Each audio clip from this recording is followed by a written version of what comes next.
Imagine a world where everything you see is filtered, designed specifically to your unique preferences, evolving intuitively to your desires before they even form in your own mind. Or a world where you can be anywhere, anyone, without leaving your bedroom. But what if this world sucks? Oh my God. Are we going to be able to live without these devices? How is this going to change how we experience space? And how will these virtual dimensions affect our physical world? A portion of this video is sponsored by Wayfair. Virtual reality is the promise of a fully immersive, interconnected universe that transcends physical limitations. A world unbound by gravity, material limitations, or cost. Sounds kind of like the dream, right? Augmented reality is even more interesting because it can enhance our physical world by overlaying digital information and objects on top of our real world. Both of these could completely transform all areas of life, including how we use our environments. Now, we can all be in the same space but have a completely subjective experience of that space. But why does all of this still feel so far from reality?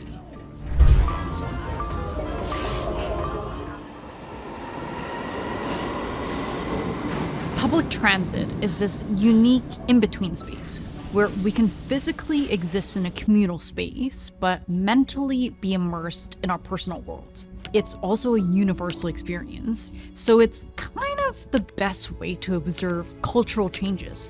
But there's something about this image that's a little bit unsettling.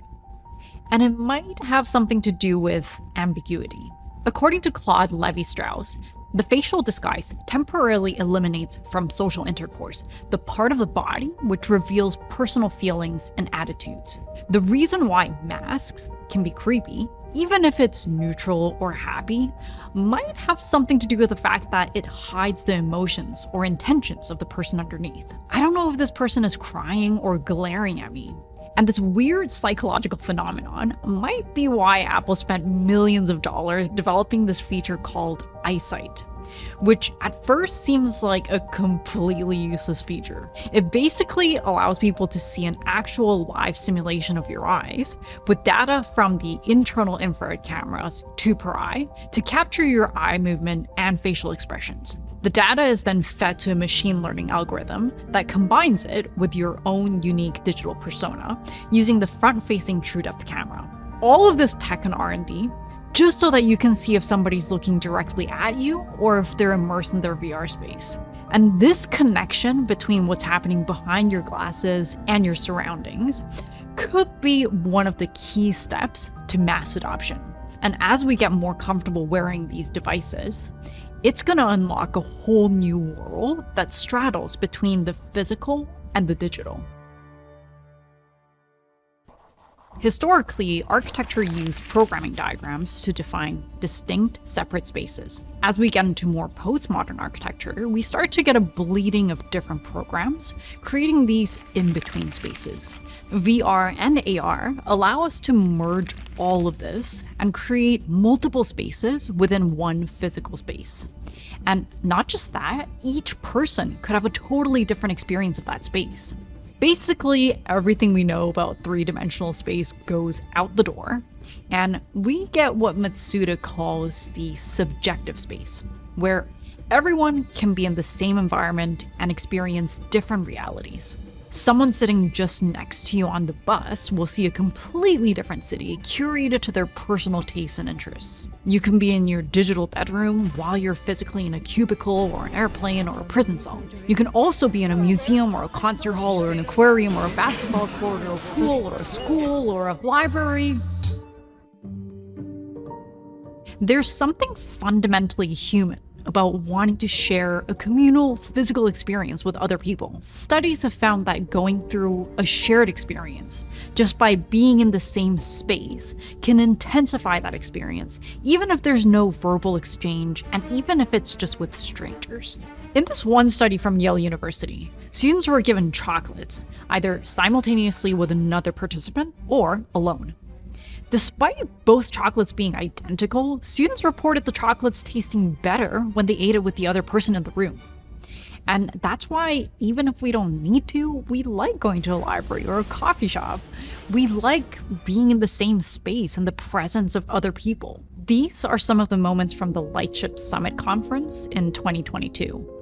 The graphics are still kind of at a rudimentary level, but it's an example of how virtual content could mesh with the physical world. The goal was to create a local experience that could only exist in this specific location. And in order to do this, they overlay the virtual space on top of the existing space using traditional architectural techniques like plans, sections, 3D modeling, as well as new VR tools to draw these cute little elements that interact with the people and the space. And the result is a spatial experience where the digital fabric is woven into the architecture of this conference venue. Most of this is experienced through the phone, like this. But once headsets become a part of our daily routines, we're going to have a much more seamless, immersive experience. So I think rather than subjective space, maybe brick and mortar stores are going to try to capitalize on this innate desire to be in the same space and try to create a hyper-local experience that can only be experienced at their stores. We've seen how stores have transformed since the rise of Instagram, with more and more of these themed stores popping up. Maybe we'll be seeing an amplified version of this, where stores combine AR and their physical space to create a unique experience that you can't replicate anywhere else. What is this? Ah, it's time to talk about Wayfair. You probably know of Wayfair as a website where you can buy affordable and chic furniture. But did you know that they also have an educational YouTube channel? A Style is Born is their new series where they discuss how and why certain styles came to be.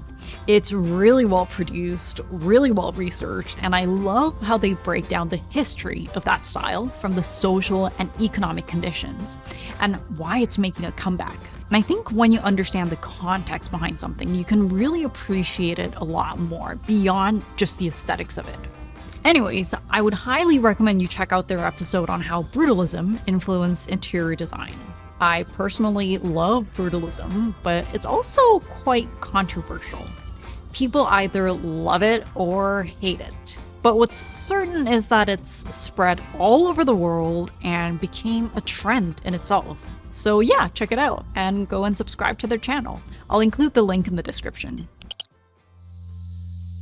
But what happens when we leave the public realm and into our homes? The design of homes can be one of the best ways to observe the changes in culture or lifestyle. It went from this to this to this, as the TVs went from this to this to this. In fact, TV has been the focal point of our living rooms for decades. We orient things around the TV because it's not just entertainment. As weird as it is, it's kind of a passive bonding experience. But what if, and this is a huge what if, TVs become obsolete? Imagine your homes without TVs. Everyone plugs into their own entertainment, or if you want to have a shared viewing experience, plug into a device that syncs all of your movies. We might lay things out specifically for talking or hanging out. Maybe we can bring back conversation pits, which could even be covered when it's not being used, giving you even more space for VR activities. But since this requires more floor space, we can get a rise in modular furniture that could be arranged in multiple ways. Maybe we'll start getting more of this than this. Or we could start to adopt more movable or sliding walls to adjust the space for VR use. Kaiichi Matsuda predicts that there's going to be two factions of designers, one that deals with the physical layer and the other on the digital. And since digital design can be much more cost-effective and resource-efficient than constructing physical structures, we can potentially create safer, more accessible, and more aesthetically pleasing spaces with the same budget. This could even prioritize initiatives for street beautification, which often ranks very low in budgetary considerations. Lower income communities could get the same kind of aesthetic treatment as wealthier neighborhoods. Maybe more green spaces, more architectural diversity, or streets lined with trees. But what about this experience? Being in nature has a whole lot of health benefits. And one of the reasons is because it's a very holistic, multi-sensory experience. In fact, tactile stimulation has been linked to improvements in memory and learning, spatial awareness, and even emotional connection. But most of our current world is created considering only one of the 5 senses: sight. Juhani Palaasmaa is the author of Eyes of the Skin, also one of my favorite books, and he writes, "The suppression of other sensory realms has led to an impoverishment of our environment, causing a feeling of detachment and alienation. These intangible elements are very easily neglected, especially in the face of rapid change, but these are the things that can enrich our experiences. It's hard for me to not imagine a dystopian future where trees just look like trees, but don't smell or sound or move like them. Or you step into a cabin, but you don't smell the cedar.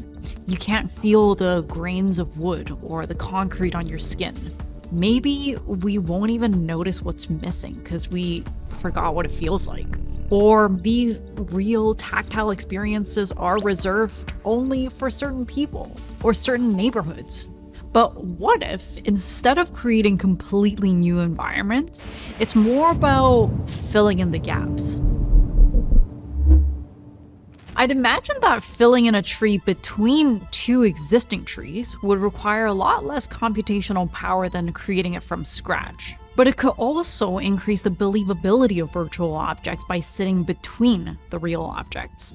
Our brains also have a tendency to fill in the gaps, so it could read the virtual elements as real. It could even apply to architectural details. One of the mandates of modernism, which was a reaction to the Beaux-Arts movement, was to democratize architecture by stripping it of all of its ornaments. Because ornamentation was expensive. But let's be honest, maybe other than architects, I think most people would pick this over this. With AR, we could bring back delicate ornamentation. Maybe it could even change how we detail certain elements to be better equipped for AR. This idea of filling in the gaps, it could even happen at the macro level, at the city scale. In typical city grids, we have our front streets and our back alleys, which are usually the leftover space. Designers have attempted to design the back alleys with not a huge amount of success. But with the help of AR, maybe we can actually design and program the alleys or parking lots with very little cost, and we can actually start to use these leftover spaces. The digital divide suggests that with these new technologies, we're going to see an even bigger gap between the rich and poor. Those who can afford to will have access to more information and also a better spatial experience, where the wealthy can buy spaces with less ads and they're going to have a more comfortable and accessible AR space. But maybe with the right guidance and strategic implementation, we could actually close that gap. And we could use virtual content to increase the aesthetic standards and create environments that are beautiful and inclusive and engaging and layered all at the same time.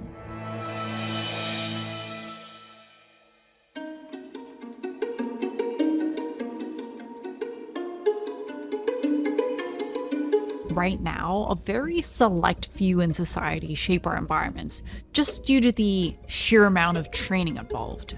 But in the digital world, where rigorous standards like building codes don't have to apply, it opens the doors for more people from all backgrounds to influence the visual fabric of our communities. But who knows? Maybe our virtual experiences will be so cool that we forget about our physical world altogether. What do you guys think about all these dimensions? Let me know in the comments. Also, we have a Discord community and a newsletter. I'll leave the links in the description. And with that, I'll see you in the next video. Over here!